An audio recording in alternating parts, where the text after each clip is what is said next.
নমস্কার, আমি সোনালি। গ্রিন থাম চ্যানেলে আপনাদের সকলকে স্বাগত। আমি আজকে আবারও এসে গেছি অমিতদার কাছে। অমিতদা আজকে কি দেখাবেন?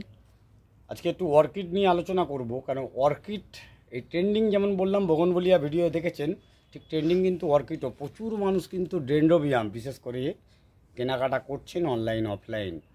এই কেনাকাটার ব্যাপারে এই গাছ কিন্তু মানুষে কিনে নিয়ে যাচ্ছে, প্রপার গাইডেন্স কিন্তু না নিয়ে গাছ করছে। কেউ কেউ মানুষ তো শুনছি মাটিতে অর্কিড বসিয়ে ফেলছে। হ্যাঁ, মাটিতে গাছ হয়, আমি বলি না যে হবে না, সেটা কিন্তু গ্রাউন্ড অর্কিড, মাটির অর্কিড। এই দেখুন, এটা মাটিতেই করা। এই গাছ ম্যাচিওর হলে ডেফিনেটলি ফুল আসবে। বেশ অনেক রকম ভ্যারাইটি হয় এর, অন্যান্য ভ্যারাইটিও আছে, তার কালারও অন্যরকম আসবে। কিন্তু আমি যদি মনে করি একটা ডেন্ড্রোবিয়াম অর্কিডকে আমি মাটিতে করব, সে কখনোই হতে পারে না। গাছটি 2-4 দিন থাকবে, মরে যাবে অটোমেটিক, কারণ অর্কিড বহুদিন এমনি ডাল ফেলে রেখে দিলে বেঁচে থাকে। এই যে অর্কিড আমি রিসেন্টলি পটিং করেছি, আমি একটি ছোট সিডলিং ছিল এটি, বুঝতেই পাচ্ছেন কতখানি শক্ত গাছ রয়েছে। ছোট সিডলিং ছিল আমার, যেটি যে পটে জেনারেলি গাছ আসে সেই পটে করেই এসেছিলো। সেটা 4 ইঞ্চি নর্মাল পটে এইরকমভাবে গাছটা এসেছিলো। সেটি ছিল ছোবড়ার মধ্যে। গাছ ছোবড়ার মধ্যে খুব ভালো থাকে। আমি ছোবড়া থেকে জাস্ট ট্রান্সফার করেছি এখানে কিন্তু কাঠকয়লা দিয়ে। শুধু কাঠকয়লা না ঝামাইটো? একদমই কাঠকয়লায় আমি রেখে দিয়েছি। এটা মনে হয় ঝামাইটো আছে এখানে ঝামাইট দিয়েছি, কেন বড় পট বলে। এটা শুধুমাত্র কাঠকয়লায় রেখে দিয়েছি। বুঝতে পারছেন এই রুট কীভাবে ডেভেলপ করে গেছে। দেখুন এই সাইড দিয়ে রুট চলে আসছে। কাঠকয়লার মধ্যে দিলে কি হয়, কেন ভালো হয়? লিকা অনেকে ইউজ করেন। লিকায় কিন্তু গাছ কিন্তু ডাইরেক্ট ধরতে পারে না। অর্কিডের যেটি মেন দরকার সেটি হচ্ছে গাছ মাউন্ট হয়ে থাকা। এই যে এর মধ্যে যে এই যে ছিদ্রগুলো দেখতে পাচ্ছি, এবড়ো খেবড়ো ভাব, এতে কিন্তু অর্কিড তার শেকড়কে ধরে নিতে পারে, যেটা লিকাতে ধরতে পারে না। লিকার গা অত মসৃণ থাকার জন্য সাইড দিয়ে বেরিয়ে যায়। গাছ ভালো হয় ডেফিনেটলি, জল ধরে রাখার ক্ষমতা কম, তার জন্য গাছটি হয় ভালো। কিন্তু লিকার থেকে আপনি জামাইট জোগাড় করতে পারলে খুব ভালো। এরকম ধরনের জামাইটের ওপর করা খুব ভালো। যেটা লিকা তো নতুন নতুন আসছে, এর আগে লিকা ছিল না, তখন লোকে জামাইটই করতো। পুরনো অর্কিড বহুদিন ধরে অনেকে করে এসেছে এই জামাইট, হালকা জামাইট। আর এখানে রয়েছে মেনলি কাঠকয়লা, কিছু আছে ছোবড়ার টুকরো, আমি সবটা ছিঁড়িনি। আর এখানে নতুন গাছ যারা কিনে নিয়ে আসে, কিনে এনে একটা ভুল বড় করে। এই যে গাছটি আমি একদম নতুন সিডলিং আমি নিয়ে এসেছি অর্কিড গার্ডেন নার্সারি, আমাদের নীলাদ্রির থেকে গাছটি কালেক্ট করেছি আমি। একদম নতুন গাছ, গাছের ফুলটির কালারও দেখতে পাচ্ছেন খুব সুন্দর। জল দেওয়ার জন্য একটু নষ্ট হয়ে গেছে ফুলটা। গাছটি প্রচণ্ড সুন্দর কালার।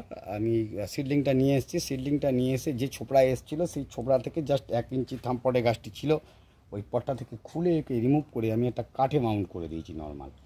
এই কাঠে মাউন্ট বলতে দেখুন, এই কাঠে এই গাছগুলো মাউন্ট করেছি। এই মাউন্ট করার পর কিন্তু ফল আপনারা নিজের চোখে দেখতে পাচ্ছেন। এই নতুন যে শেকড় আবার কিন্তু এর আসতে শুরু করেছে। কিছুদিন পর, মাঝখানেক বাদে, এ কিন্তু নিজে নিজে ধরে নেবে। এই ওপরের গাছটাও দেখছেন নতুন নতুন স্টেম কিন্তু আসছে। এই কি ডাল কেটে দিয়েছে নাকি? আর ডাল কাটা নয় এগুলো, এটা যেভাবে ছিল সিডলিং যেভাবে এসেছিল সেভাবেই ছিল। এটা জাস্ট কাঠের সঙ্গে আমি ধরে বেঁধে দিয়েছি, আর কিছুই নয়। সবচেয়ে ভালো আমরা যে পটে গাছ করি, এই পটে গাছের থেকে কিন্তু এই উড মাউন্টেড গাছ কিন্তু সবচেয়ে ভালো হতে পারে। আমরা যদি উড মাউন্ট করে করতে পারি, এরকম কিছুই নয়, যেটা আনছেন সেই গায়ের থেকে কিছুটা ছোবড়া রিমুভ করে দিয়ে সেই ছোবড়াটা নিয়ে উপর দিয়ে জাস্ট বেঁধে এটা কাঠের সঙ্গে লাগিয়ে দেবেন। কিছুদিন পরে দেখবেন এই কাঠের ধার দিয়ে যে বেরিয়ে আসছে, এই যে দেখতে পাচ্ছেন একদম সবুজ সবুজ, কিন্তু কাঠ অটোমেটিক ধরে নিয়ে নিজের মতন জায়গায় নিয়ে নেবে। মানে অর্কিড করার মতন সহজ জিনিস কিছু নেই। আমরা বোগনভেলিয়া বলি, অ্যাডেনিয়াম বলি, সহজ, জল লাগে না। অর্কিডের মতন জল লাগে না জিনিস যদি হয়, খুব কম আছে। কারণ আপনি যদি মনে করেন 15 দিন জল দেবো না, 15 দিনের গাছটা হয়তো ফুল দেওয়া বন্ধ করে দেবে, কিছুদিন গ্রোথ পিছিয়ে যাবে, মরে যাবে না গাছটা, এটুকু বলতে পারি। কেন অর্কিড হচ্ছে এমন একটা গাছ যেখানে জঙ্গলের ওপরে গাছের ডালে হয়ে থাকে, সেখানে কোথা থেকে জল পায়? বৃষ্টি না পেলে কোনো জলের ব্যাপার নেই। তার মানে ময়েশ্চার, আমাদের অ্যাটমসফিয়ার যে ময়েশ্চার আছে, সেই ময়েশ্চার কিন্তু অর্কিড খুব সহজেই বাতাস থেকে টেনে নিতে পারে। আর তাতেই কিন্তু সে সাবলীলভাবে বেঁচে থাকতে পারে। তার জন্য আলাদা করে প্রতিদিন জল দিতে হবে আমি বলছি না, না। এখানে একটা বিশাল কন্ট্রাডিক্টরি জায়গা এসে যাবে আমি যদি বলি না অর্কিডে জল দেবেন না, ভুল করে। একদম এই ভুলটা শুনবেন না, করবেনও না। রোজ জল দেবেন, কিন্তু দেখতে হবে জলটা কোথায় দিচ্ছেন, কি মিডিয়ায় গাছটা আছে। এই ছোবড়ার মিডিয়ায় হয়, গাছে হয়তো 2 দিন অন্তর জল দিতে হতে পারে। যদি শুধু লিকায় হয়, তাতে হয়তো দিনে 2 বার জল দিতে হতে পারে। চারকোলে করেছেন, দিনে 1 বার জল দিতে হতে পারে। কেন সেটা অ্যাবজর্পশানটা কতখানি, তার রিটেনশান কতখানি, মিডিয়ার ওপর ডিপেন্ড করছে। যদি উড মাউন্টেড হয়, উডের ওপরে কী দিয়ে মাউন্ট করেছেন তার উপর ডিপেন্ড করছে অর্কিডটা জল কতখানি টানতে পারবে। অতিরিক্ত জল হলে রুট রটেনি, শেকড় পচবে, অর্কিড নষ্ট হবে। তো এই জিনিসগুলো ব্যাপার। অনেকে বলে সার, এখানে আমি একটু দ্বিমত আছে। সার এই সার দিন, ওই সার দিন, এটা দিতে হবে, এটা 15 দিন পর দিলে ভালো হয়, এটা 20 দিন পরে দিতে হবে, বলি কিছু দিতে হবে না, কিছু দিতে হবে না, যা যা আছে কিছু দিতে হবে না। বাড়িতে অ্যালোভেরা আছে, অ্যালোভেরা গাছ আপনার সবার অ্যালোভেরা বাড়িতেই আছে, শুধুমাত্র হ্যাঁ। অ্যালোভেরা গাছটা গ্রোথ করার জন্য শুধুমাত্র অ্যালোভেরার জল সপ্তাহে 2 দিন করে দিন।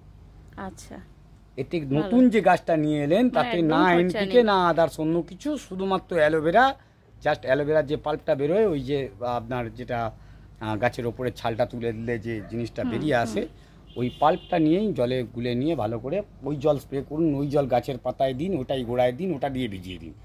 এটা ওটা কতদিন অন্তর দিতে হবে? নতুন ধরুন সিডলিং একটা গাছ কিনেছেন, ম্যাচিওর গাছ নয়, ছোটো গাছ, তাতে একটা দুটো ফুল এসেছিলো, সেই অবস্থায় কিনে এনেছেন, ফুলটা দেখে গাছটাকে নিয়ে এসে ওই অ্যালোভেরার জলে সপ্তাহে 2 দিন করে দিতে থাকুন। এটা 1 মাস 1.5 মাস করুন, দেখুন গাছের গ্রোথ এসে গেছে, নতুন শেকড় এসে গেছে। তারপরে ধীরে ধীরে ওটাকে আপনার যদি মনে হয় না কেউ বলেছি এনপিকে দেওয়ার দরকার আছে, হ্যাঁ এনপিকে দিন। আপনার ব্যালেন্স এনপিকে 19-19-20-20 এই ধরনের ব্যালেন্স এনপিকে ধীরে ধীরে দিতে পারবেন। তারপরে ভাববেন কিন্তু গাছ তৈরি হয়েছে, এইবার ফুলের দিকে যাচ্ছে গাছ নিজে থেকে। যতক্ষণ না স্পাইক আসা শুরু করছে, জোর করে খাবার দিয়ে, কোনো স্টিমুল্যান্ট দিয়ে গাছে ফুল আনার চেষ্টা করবেন না। গাছ ম্যাচিওর হলে অটোমেটিক ফুল দেবে, আপনাকে চিন্তাই করতে হবে না। একটা সময় আসবে গাছ নিজে থেকে ফুল দেবে, গাছ কথা বলবে আপনার, কেন আপনি মনে হচ্ছে এই সময়টায় ফুল আসার, আপনার চিন্তার আগে ফুল চলে আসবে। তার কারণ হচ্ছে এই যে গাছ দেখতে পাচ্ছেন, এই যে স্পাইক, এখানে ফুল ছিল, ফুল আসেনি, কিছু না, আমি কিছু দেখেই আনিনি। এই যে গাছটা বেরোচ্ছে, আমি জানি এই গাছটা, এই স্টেম কিন্তু পুরনো হয়ে গেছে। এই স্টেমের ওপর দিয়ে ডাল যদি নতুন আসে তবে এখানে জীবনে কোনোদিন ফুল আসবে না। এটা পুরনো স্টেম, নতুন স্টেমে এই যে পুরনো স্টেম, এইগুলো সব পুরনো স্টেম। যতক্ষণ না এই স্টেম বড় হবে কোনো দিন ফুল আসবে না। আমি কাছে আনলে দেখাতে পারবো, এগুলো এই সব স্টেমে কিন্তু গাছের এই যে হয়ে গেছে, এগুলো পুরনো স্টেম। এই স্টেমে জীবনে কোনো দিন ফুল আসবে না। যদি কোনো সময় এইখান থেকে নতুন কিছু বেরোয় তাতে কিন্তু স্পাইক আসবে। আচ্ছা, এগুলো মানুষ বুঝতে পারে না, আর তার জন্য অতিরিক্ত খাবার দিতে শুরু করে, তাতে কিন্তু গাছের নষ্টই হবে, গাছ কিন্তু বাড়বে না। ব্যাপারটা নিশ্চয়ই বুঝতে পেরেছেন আমি ঠিক কী বলতে চাইছি। গাছের খাবার পরিমিত দিন, আর যতখানি পারবেন কেমিক্যাল বন্ধ করুন। আচ্ছা, এটা কি শুধু ডেনড্রোবিয়ানের জন্য না যে কোনো অর্কিডের ক্ষেত্রে? দেখুন, আমরা ডেনড্রোবিয়াম, ভ্যান্ডা, আপনার ফিলোনপসিস, টুলুমোনিয়া, আরও অনসেডিয়াম, আরও অনেক রকম প্রজাতির নাম আছে, সব করার নাম সব সময় মনে থাকে না, বলতে পারি না। আমি জেনারেলি ডেনড্রোবিয়ামই রাখি, আমি সব গাছ করি না, তার কারণ আমার সময় নেই। কেন, আপনার ফিলোনপসিস গাছের একটু পরিচর্যার প্রয়োজন হয়, অনসিডিয়ামের একটু দেখাশোনার প্রয়োজন হয়, তাদের ফাঙ্গিসাইড, এই গাছে একটা ফাঙ্গিসাইডের ব্যাপার থেকে যায়। বুঝতে হবে গাছের ফাঙ্গিসাইড সত্যি প্রয়োজন আছে কি না। জলে অতিরিক্ত জল পড়ছে, বৃষ্টির সময় ফাঙ্গিসাইড ডেফিনেটলি দেবেন, রুটিন করে প্রত্যেক সপ্তাহে দিতে হবে, এটা ঠিক নয়। অ্যালোভেরাটাও তো অনেকটা ফাঙ্গিসাইডের কাজ করে। অনেক অ্যালোভেরা একটা এমন জিনিস, এটা প্রাকৃতিক একটা এমন জিনিস, এর গুণ প্রচুর, যেমন মানুষের জন্য কাজে লাগে, পশু পাখি সকলের জন্য অ্যালোভেরা খুব ভালো কাজ করতে পারে। আপনার গাছে অতিরিক্ত প্রচুর পরিমাণে এর মধ্যে কিন্তু নিউট্রিয়েন্টস আছে। এই নিউট্রিয়েন্টস কিন্তু গাছকে একদম সুন্দর করে তুলতে বাধ্য, একদম হবেই আপনার, এটুকুনি বলতে পারি আমি। তাহলে অর্কিড নিয়ে আর ভয়ের কোনো কারণ নেই। অর্কিড ভয় পাওয়ার জিনিস নয়। অর্কিড শুধু গিয়ে ভাববেন আমি গাছটা কিনে এনেছি, এই গাছটাকে আমায় প্রতিদিন হালকা করে জল স্প্রে করতে হবে। কখনোই না জল দিয়ে আমার প্রতিদিন ভিজিয়ে দিতেই হবে, জলটা স্প্রে করতে হবে। ও ময়েশ্চার লাভিং প্ল্যান্ট। অর্কিড নিয়ে গিয়ে আপনি জল স্প্রে করতে পারছেন না, কিন্তু নিচে একটা থালায় জল দিয়ে, একটা থালার উপর জল দিয়ে এই থালার উপরে রেখে দিন, তাতেই দেখবেন গাছ কিন্তু অনেক হেলদি হবে। পচে যাবে না শিকড়? থালার উপরে জলে ভিজিয়ে নয়, আমি থালার উপর, থালাতে জল দিয়ে উপরে রেখে দিতে বলছি, ঝুলিয়ে। দেখুন তাতে গাছের রেজাল্ট কি হয়। তার মানে ওর লাগে ময়েশ্চার। আমাকে বুঝতে হবে ময়েশ্চার কতখানি গাছটা পাচ্ছে। গাছের রুট, আপনার রুট যেটা আছে মিডিয়া শুকিয়ে গেছে কোনো ব্যাপার নয়। গাছের মেন জিনিস হচ্ছে অর্কিডের এই জিনিসটা, এই যে গাছের এই শেকড় বেরোচ্ছে, ময়েশ্চার না পেলে কোনো দিন বেরোবে না, এটাও শুকিয়ে যাবে। এই যে ময়েশ্চারটা পাচ্ছে বলে এই সবুজ অংশটা দেখবেন, অর্কিডে জল দিলেই ওর শেকড় যদি ভালো হয় ধীরে ধীরে সবুজ হয়ে ওঠে। তো ময়েশ্চারটা পেলেই সবুজ হয়, ও তখনই বৃদ্ধি শুরু করে। আচ্ছা দাদা, অনেক নার্সারিতে দেখি পুরো ডাবের খোলার মধ্যে অর্কিড মানে রাখা আছে, করা থাকে। হ্যাঁ, সেটা কিভাবে, মানে কি প্রসেসে করেন ওরা? কিছুই নয়, এই ডাবের খোলার উপর যারা করে তাদের দেখবেন জেনারেলি এখানেই আপনি বুঝতে পারবেন, কিছু কিছু নার্সারি যারা একদম কমার্শিয়ালি অর্কিড করেন, তাদের নিচে চৌবাচ্চা করা আছে, উপরে একটা নেটের উপরে ডাবের খোলা বসানো আছে। আচ্ছা তারা উপরে যতখানি না জল দেয় তার থেকে বেশি জল দেয় চৌবাচ্চাতে। কেন চৌবাচ্চা থেকে এভাপোরেশনে যেটা জলটা যেটা বাষ্পায়িত হচ্ছে, এই বাষ্প এই যে পলি সেটটা আমার রয়েছে, এই পলি সেট এখানে যেমন নেট দেওয়া রয়েছে, এটাও থাকবে পলিথিন। এটা গ্রিন হাউস, এটা পলি হাউস নয়। কিন্তু পলি হাউস হলে এই যে পলিথিন ওপরে রয়েছে সেম পলিথিন আমার নিচে সাইডেও থাকবে, ভেতরে পুরো ময়েশ্চার হয়ে যাবে, টেম্পারেচার অনেক বেড়ে যাবে, ভেতরের টেম্পারেচারের সাথে সাথে ময়েশ্চারটাও বেড়ে যাবে। কেন এই বোগনভেলিয়া যে করা হচ্ছে, আমি যেটা করে রেখেছি এটা কিন্তু অ্যাকচুয়ালি পলি হাউসে রাখার কথা। এই পলি হাউসে রাখলে এর গ্রোথ অনেক তাড়াতাড়ি বাড়বে, এ তাড়াতাড়ি ডেভেলপ করবে। আমি এই যেখানে গ্রিন হাউসে রেখেছি বলে গাছটা ছাওয়াতে রয়েছে। শুধু আমরা যারা ছাদ বাগান করি সব ক্ষেত্রে তো সব অবস্থা আমরা তৈরি করতে পারি না, সেই জন্য তার মধ্যেও আমাদেরকে গাছ করতে হবে। সেই জন্যে মোটামুটি দাদা আমাদেরকে অনেকটাই সুপরামর্শ দিলেন। দাদা আর কিছু আছে এই সম্পর্কে বলা? পলি হাউস যেটা বলছিলাম, দেখুন এটা হচ্ছে পলি হাউস। এই যে পলি হাউস, এই যে পলিথিনের ভেতরে পুরো গাছটাকে রেখে দিয়েছি আমি। এই গরম আজকের দিনে, এই এপ্রিল মাসে আমি এই গাছটা রিপোর্টিং করেছি। দেখুন এই গাছটা রিপোর্টিং করেছি আমি, নির্দ্বিধায় করেছি, কিচ্ছু হবে না আমি জানি, বেঁচে যাবেই, এই গাছটা বেঁচে যাবেই। তার কারণ হচ্ছে কি, আমি জানি এটা বাঁচবে। তার কারণ আমি এই গাছটা মাটিতে ছিল, গাছের গ্রোথ নিচ্ছিল না, রুট বল হচ্ছিল, রুট প্রচণ্ড বেড়ে গিয়ে নষ্ট হয়ে যাচ্ছিলো। আমি কেটে তুলে নিয়ে গিয়ে গাছটাকে এমনি সিন্ডারের ওপর বসিয়ে দিয়েছি। সিন্ডারে বসিয়ে প্লাস্টিকটা দিয়ে দিয়েছি, দিন 15 থাকবে, এর ভেতরে ময়েশ্চার ওকে অটোমেটিক্যালি পাঠিয়ে দেবে। আর এইটাই হচ্ছে পলি হাউসের কাজ। গরমকালে কোনো গাছ রিপোর্ট করতে গেলে কি এরকমই করতে হবে? একদম দিয়ে যে গাছটিকে করছেন সেই গাছটা পুরো পলি প্যাক করে ফেলতে হবে। ভেতরে দেখবেন ময়েশ্চার দিয়ে দেবে, যা জল একবার দিয়ে ছেড়ে দেবেন, দিন 10 কিছু করতে হবে। 10 দিন বাদে অটোমেটিক রুট ডেভেলপ করে দেবে, গাছের পাতা এসে যাবে। এটাই নিয়ম, আর এটাই সকলে করে। সেটা বড় বড় পলি হাউসে।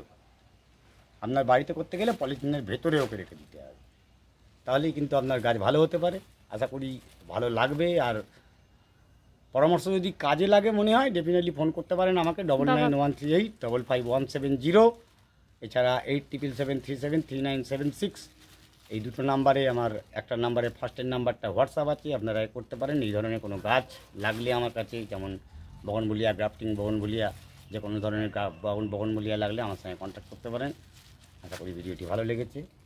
দাদাকে অসংখ্য ধন্যবাদ, অনেক কিছু জানতে পারলাম। দাদা নমস্কার। নমস্কার।